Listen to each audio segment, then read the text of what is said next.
पैंतीसवां महासम्मेलन के लिए उपस्थित मान्यवर भाइयों और बहनों, मुझे जो विषय दिया गया है आदिवासी संस्कृति पर धार्मिक आक्रमण, ये धार्मिक आक्रमण क्या है इसको हमें समझ लेना चाहिए। आदिवासी, देश के आदिवासी हम एक है, देश के आदिवासी हम एक है, लेकिन कुछ शक्तियां ऐसी है कि देश की ऐसी कुछ शक्तियां है वो आदिवासी को धर्म के नाम से बांट दिया है।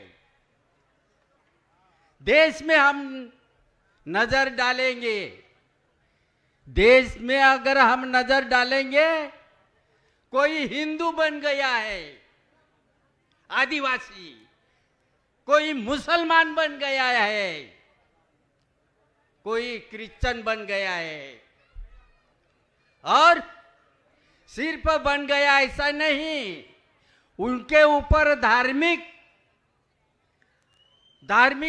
उनकी धार्मिकता उनके अंदर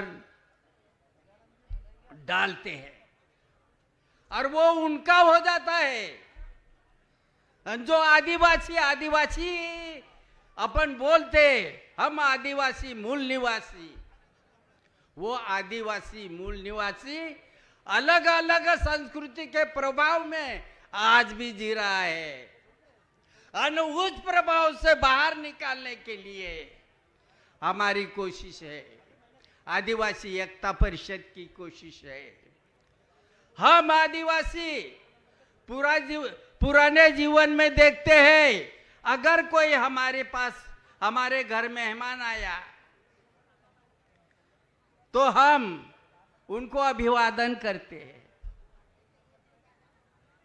हारो हाय का हाजाज के वारलास के,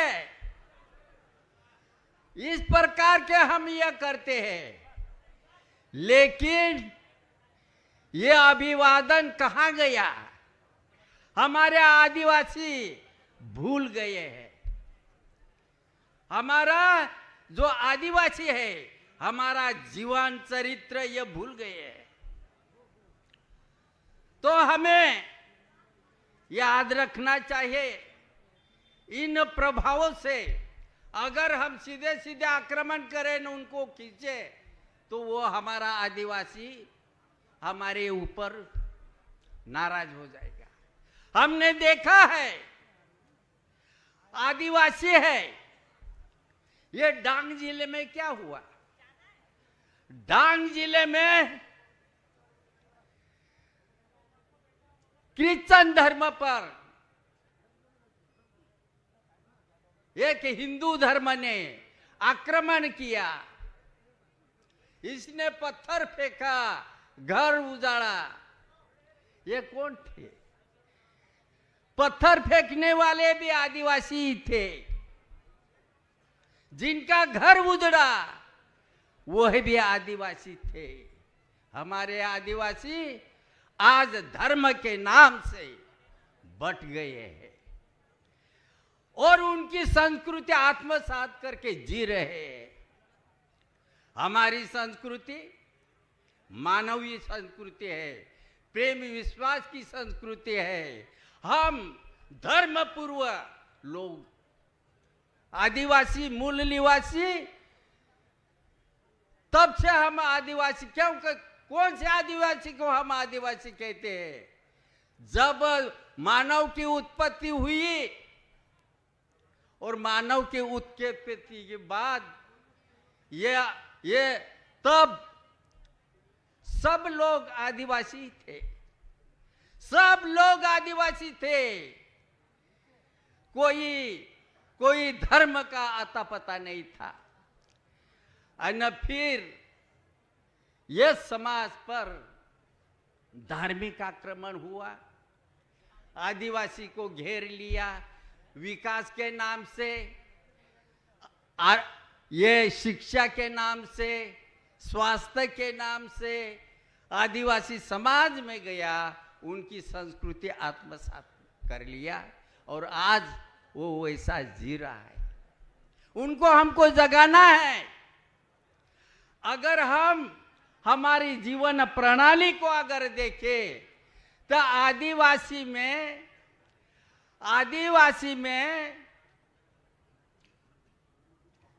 अगर किसी की शादी होती है तो शादी में आदिवासी में जो दामाद होता है, जवाई होता है, इसको लकड़ी फोड़ने का काम सौंपते हैं, घाघर लेकर पानी भरने का काम सौंपते हैं, जवाई को, दामाद को, आए हुए मेहमान को पानी बांटने का काम करते हैं, देते हैं।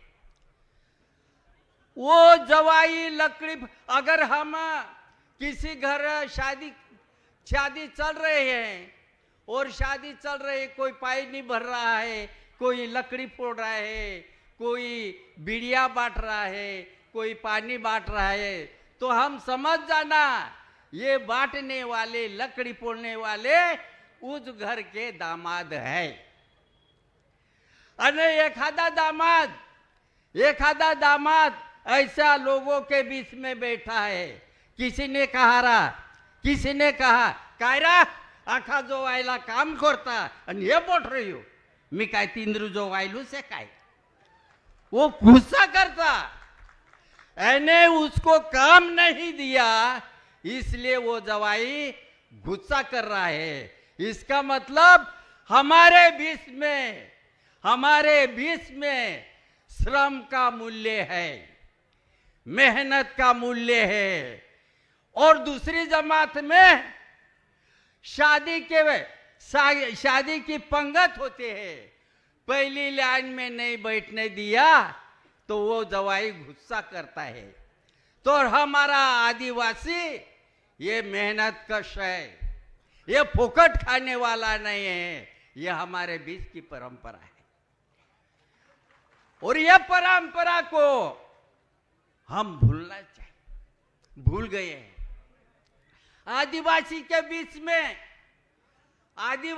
बीच में कोई भी व्यवहार होता है, ये गैर आदिवासी है जो हमको लुच्चे, लफगे, लंगटे ऐसे करके नीचा दिखाते हैं, उनके बीच में कोई भी करार होता है या वो करार होता है तो फिर क्या करते हैं, वो लोगों के बीच का करार को मान्य नहीं करते हैं।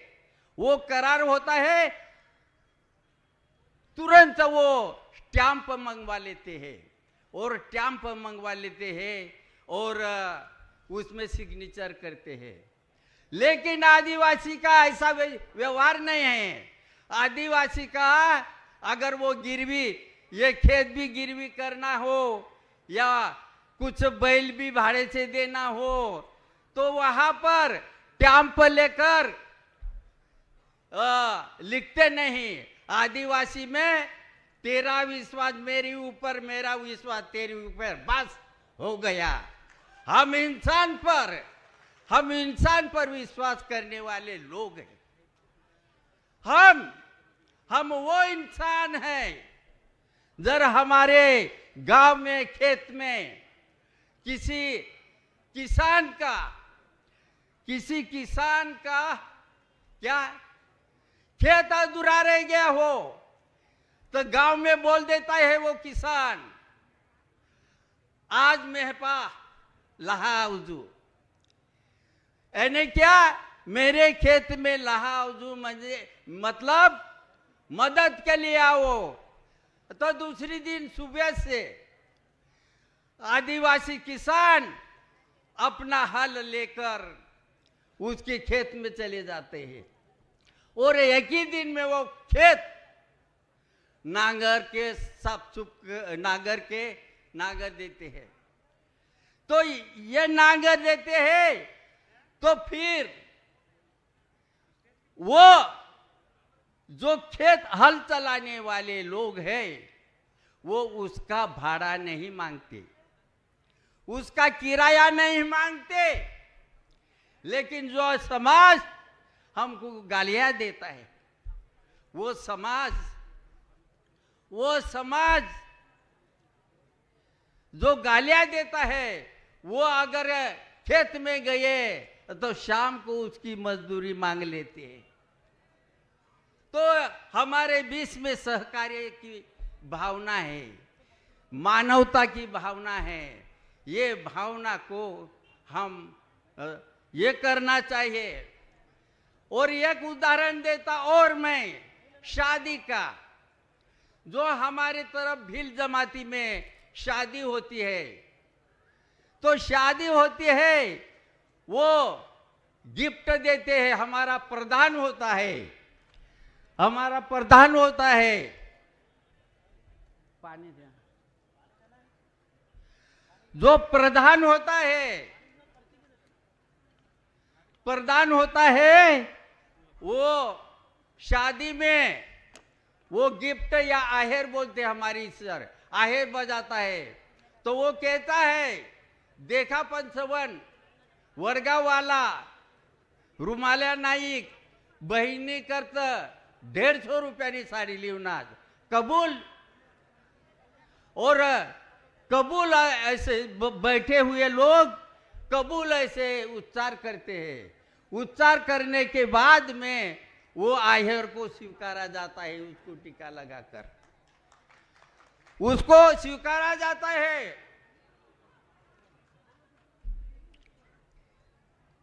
और जो हमको बहुत ऐसा सिखाने की बात कहते हैं, उसमें ऐसा नहीं होता। तो हमारे बीच में जब हम पंच के बीच में आहेर पुकारते हैं, और ये आहेर आपको पंच को कबूल है क्या, वो तो कबूल बोलते हैं, तब उसको स्वीकारा जाता है। इसका मतलब हम आहेर स्वीकारने के लिए भी लोगों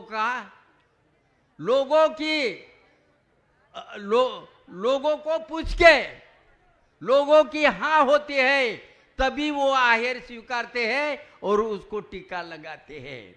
तो इसका मतलब लोगों को पूछना, इसका मतलब हमारे बीच में लोकशाही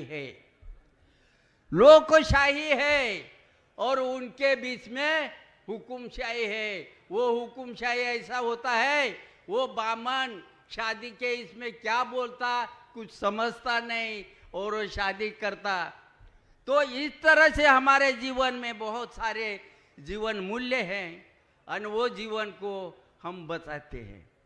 हम और यह देखना चाहिए कि आदिवासी की समस्या, अन्याय, अत्याचार, जंगल का प्लाट, यह तो है ही है, लेकिन एक इंसान होने के नाते हमारा आदिवासी के बीच में कुछ विभाजन है कि नहीं।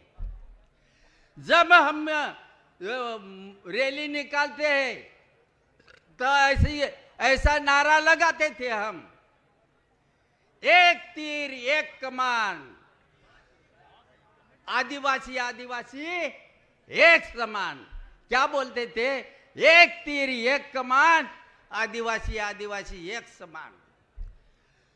1 साल 2 साल 3 साल ये घोषणा चली और ये महिला भी वो नारा को बुलंद कर रही थी।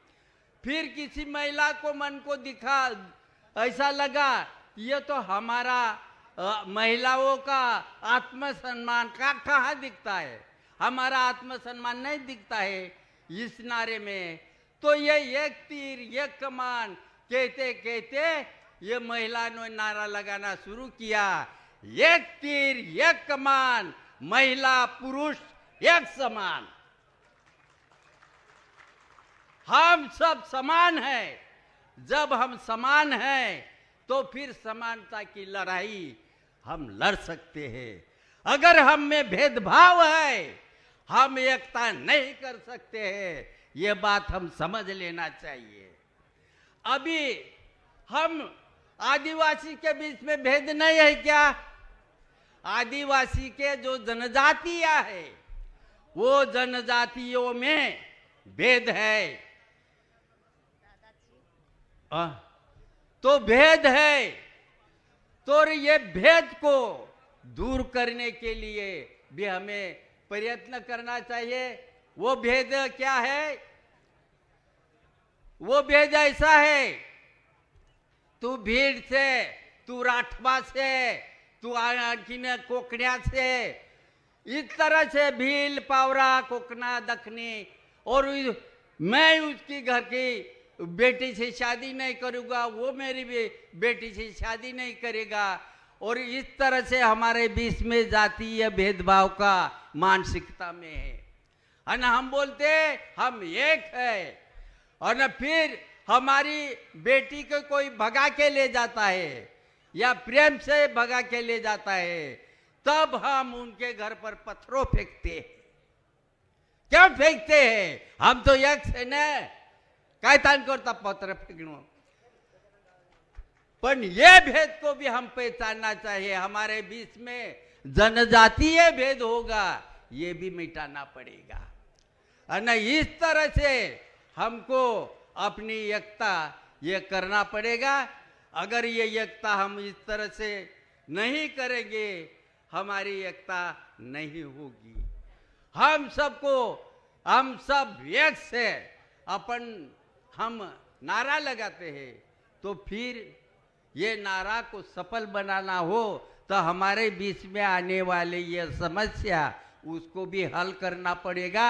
इतना ही कहता हूँ और मैं अपना भाषण को यही विराम देता हूँ। आपकी जय।